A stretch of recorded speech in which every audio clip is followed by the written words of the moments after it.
नमस्कार साथियों, मैं आपका दोस्त अशफाक अहमद और आप देख रहे हैं देशभक्त चैनल। ये खबर एकदम पक्की है कि सोनिया गांधी के साथ में राहुल गांधी और प्रियंका गांधी अमेठी और रायबरेली कल पहुंच रहे हैं और इसके लिए सब बंदोबस्त हो चुका है। लेकिन अमेठी और रायबरेली से कौन खड़ा हुआ कांग्रेस की तरफ से, वो इसलिए गुप्त रखा गया है क्योंकि भाजपा जो है वो पक्षपेश में है कि किसको उतारे। रायबरेली से खासकर भाजपा अभी तक तय नहीं कर पाई है, क्योंकि अगर कोई कांग्रेस का छोटा मोटा कोई उतरा तो फिर वो अपना किसी को भी उतार लेंगे वहां पे। अब कोई बड़ा कोई होगा तो कहीं ज्यादा जगह तगड़ा कोई कैंडिडेट को कोई अच्छी जगह पे लगाएंगे जहाँ पे जो जोर हो लड़ाई का। तो ये इसीलिए भाजपा भी अभी तक कैंडिडेट मतलब तय नहीं कर पाई है। और इसीलिए मतलब कि कांग्रेस चाहती है कि कंफ्यूज रहे भाजपा, और इसीलिए अभी तक बताया नहीं। लेकिन खबर एकदम पक्की है कि कल रायबरेली और अमेठी तीनों लोग, सोनिया गांधी, राहुल गांधी, प्रियंका गांधी और खड़गे जी भी रहेंगे और कुछ बड़े नेता और कांग्रेस के रहेंगे, तो वो पहुंचने वाले हैं, नामांकन भी हो जाएगा। तो अगर राहुल गांधी अमेठी से लड़ते हैं तो स्मृति ईरानी कहीं नहीं टिकती है। उसका क्या वजूद है? उसने 5 साल में क्या काम किया है? वो तो क्या है कि मोदी लहर जो था, जो मतलब जुमला लहर, मोदी जी का जुमला लहर, तो 2014 में चला, 2019 में चला, तो उसमें सब ऐसे फिसड्डी सब जीत गए थे। अब हेमा मालिनी को देख लीजिए, मथुरा से 2 बार जीत गई, जबकि मथुरा से न उनका कोई लेना देना है, न कुछ काम करती है, न लोगों से मिलती है। बस मोदी जी के जो जुमला लहर में जीत रहे थे सब।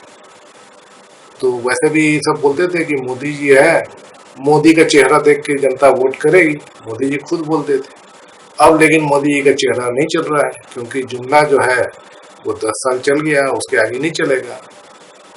और इस पर के जो चुनाव हुए हैं तो उसमें भी आप देख लीजिए कि जो जनता इतना विश्वास था मोदी जी को कि मोदी जी जो है वो ये कर देंगे, वो कर देंगे, पूरा देश में एकदम दूध की नदियां बह जाएंगी, सोने की सड़कें बन जाएंगी, ये सब पूरा लोग सपने संजो कर रखे थे। क्योंकि मोदी जी ने कहा था कि 2 करोड़ नौकरियां हर साल दूंगा, 15 लाख सबके अकाउंट में आ जाएंगे, काला धन पूरा आ जाएगा, सबके घर पक्के हो जाएंगे, स्मार्ट सिटी बन जाएगी 100, बुलेट ट्रेन चलने लगेगी, और पता नहीं क्या क्या, किसान की आय दुगनी हो जाएगी।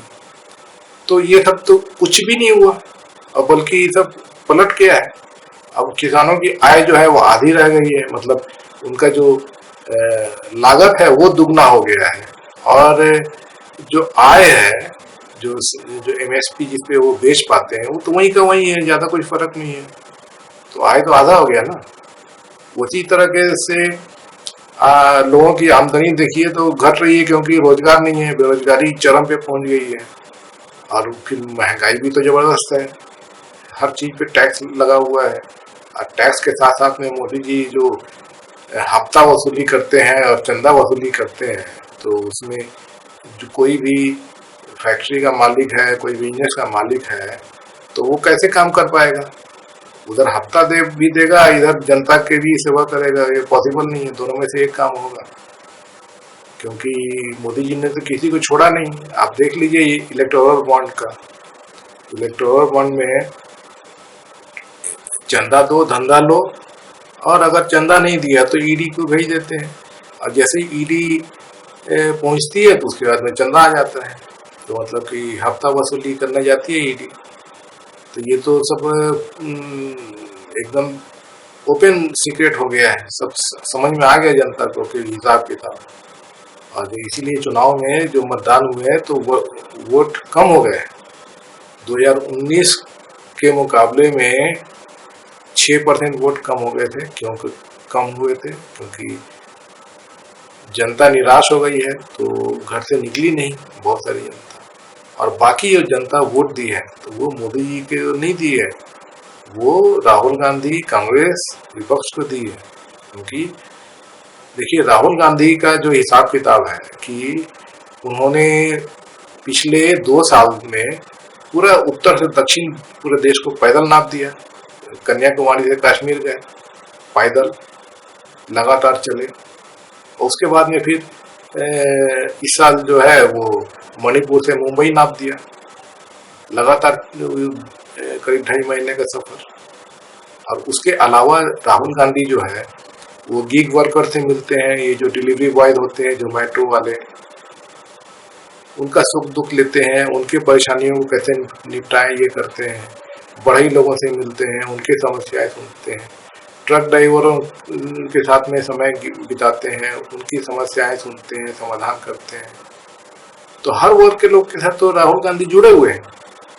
तो गोदी मीडिया पे तो भले ही पप्पू बताए और मोदी जी को तो 80% जनता चाहती है, 70% जनता चाहती है, लेकिन सोशल मीडिया पे आप देखिए, आज के डेट में देखिए हकीकत यही है कि गांव-गांव जो है इंटरनेट उपलब्ध है, मोबाइल उपलब्ध है। लोगों को पता है कि गोदी मीडिया जो है वो उस पे खबर सही नहीं आती है, सब फर्जी रहता है, तो लोग सोशल मीडिया पे खबर देखते हैं।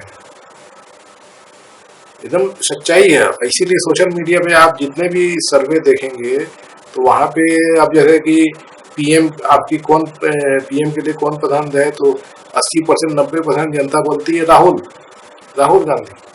मोदी जी को 5% 6%। यही हकीकत है। तो ये जिस तरीके का सब हवा बह रही है, और अगर राहुल अमेठी से चुनाव लड़ गए तो वो स्मृति ईरानी कहाँ उड़ जाएगी पता ही नहीं चलेगा। उसी तरीके से प्रियंका गांधी रायबरेली से लड़ेंगी तो कोई भी खड़ा हो जाए उसका कहीं आता पता नहीं चलेगा। मोदी जी ने तो बहुत कोशिश किया था कि रायबरेली से वरुण गांधी को लड़ा दे, खुद फोन किया था वरुण गांधी को, लेकिन वरुण गांधी बोले कि अपनी बहन के से मैं नहीं लड़ूंगा, एकदम साफ मना कर दिया। तो ये पूरा हिसाब किताब है। अब देखिए कल जो है नामांकन का आखिरी दिन है, तो नामांकन तो होना है, पता ही जाएगा। लेकिन एकदम साफ बात है कि जब सोनिया गांधी पहुंच रही हैं, राहुल गांधी पहुंच रहे हैं, प्रियंका गांधी पहुंच रही हैं, तो मतलब कि रायबरेली और अमेठी से, क्योंकि अब सोनिया गांधी जो है उन्होंने ये लोकसभा से रिटायरमेंट ले लिया है इस बार। तो आपको पता है कि वो राजस्थान से राज्यसभा के लिए पर्चा भरा था, अब जीत गई, तो वो अब राज्यसभा में है। तो रायबरेली से प्रियंका गांधी जाएंगे और अमेठी से राहुल गांधी, एकदम पक्की बात है।